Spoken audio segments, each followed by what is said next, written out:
We are here today with a fun, stuck-at-home snack. We are so thankful that when we're at home, we can still make yummy, healthy snacks that we all enjoy.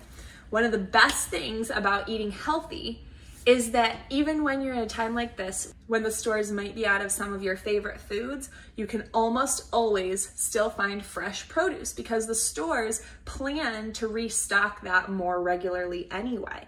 So if you go to the store right now, there's a good chance you'll still be able to find a nice fresh bunch of kale. So today we're gonna be making kale chips. How's that? The best way to do that is to actually get a bunch of fresh kale. Because if you get the bag of pre-chopped kale, it'll still include these thick stems. And you don't want that because those get chewy and stringy and you don't want to be eating that. So you just get a bunch of this kale. Make sure you wash it, especially right now. You can take the whole bunch and dunk it in a bowl or a sink full of fresh water and do a quick swish.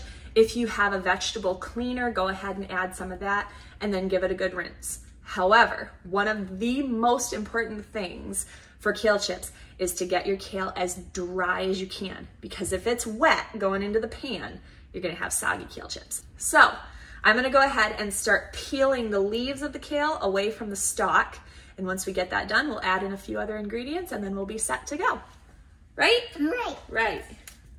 This is gonna be saving. Everybody all loves Jesus.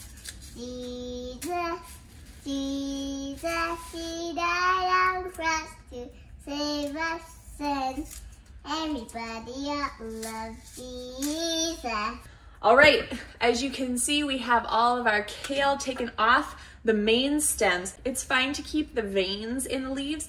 All I try to do is keep the biggest possible pieces while removing the main stalk. But now that we have a full bunch of kale all shredded, we are ready to add our spices. Would you help me with that? Okay. So we're gonna start off with about half a tablespoon of onion powder. Do you wanna hold our half a tablespoon? Okay, ready? And we're gonna sprinkle that on. Bloop, bloop, bloop, bloop. Good? Yeah, that more. Well, now we're gonna do our garlic powder. Okay?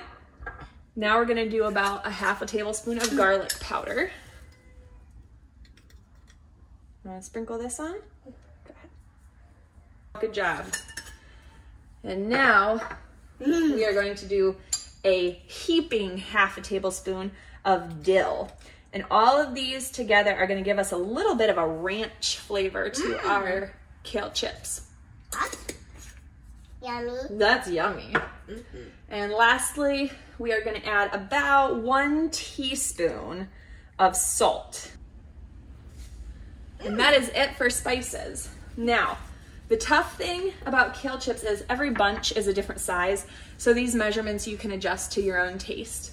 Now I'm gonna add about 1/3 of a cup of oil. You don't wanna do much more than this because again, if you do too much, you're gonna end up with soggy kale chips. So, one of the things that is a little odd about kale is whenever you find a recipe where you're using kale, they usually tell you to massage the kale with olive oil. And it sounds goofy, but it really is true just because there are so many nooks and crannies and it really is a very hearty leaf. You won't get the oil all over the leaf unless you really do massage it in well. Yes, I see you licking it. So I am massaging our oil into the kale leaves and this helps mix up the spices really well in there also. So while I'm doing this, I want to tell you something that's a little interesting about kale. So we all remember being told when we were kids that we should chew each bite of food 30 times or more. But the truth is, there is some merit to that rule. So you've heard me talk in past videos about polyphenols and how some plants have these phytochemicals that allow the plant to fight off any pathogens. What? Well, come here, let me wipe it on you. Now, these plants have the capability to impart that ability to us to fight off pathogens, but in certain foods, like kale, they can't release those phytochemicals unless the cells are properly lysed.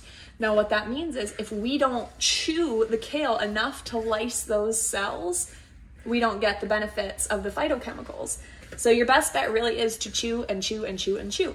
And that is what is so great about kale chips, because by the time they're done, they're brittle and they break apart anyway. And so they're really easy to break down.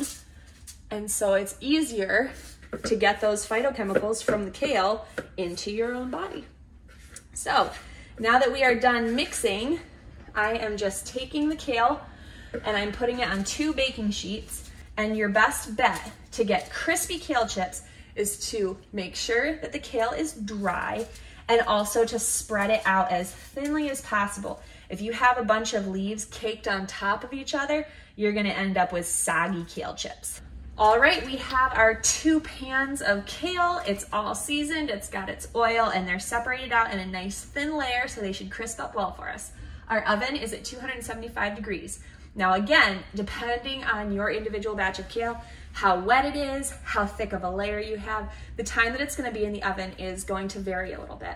But I like to say 275 for about half an hour. And at the half an hour mark, you can start checking it to see when they're nice and crispy, but not burnt, because you don't want bitter kale leaves. So we're gonna pop these into our oven and we'll let you know how they turn out when they're all done. All right, we have 1 pan of kale chips already in our bowl, and the next pan of kale chips is all nice and crispy. And this is a perfect way of working a family who might not be familiar with kale into kale, because they're crispy, they've got lots of good flavor, and it's a perfect snack. And another great thing about them is that you can eat a lot of them, and this is a great way to detox your body because it helps flush out all of the toxins and sugars that you may have been eating lately. This is my favorite dinner. It's your favorite dinner. So we hope you enjoyed this video. Make sure to let us know what you think when you make your kale chips. Like and share our videos if you want to see more, and make sure you're staying safe. Have a great night. Thanks for watching.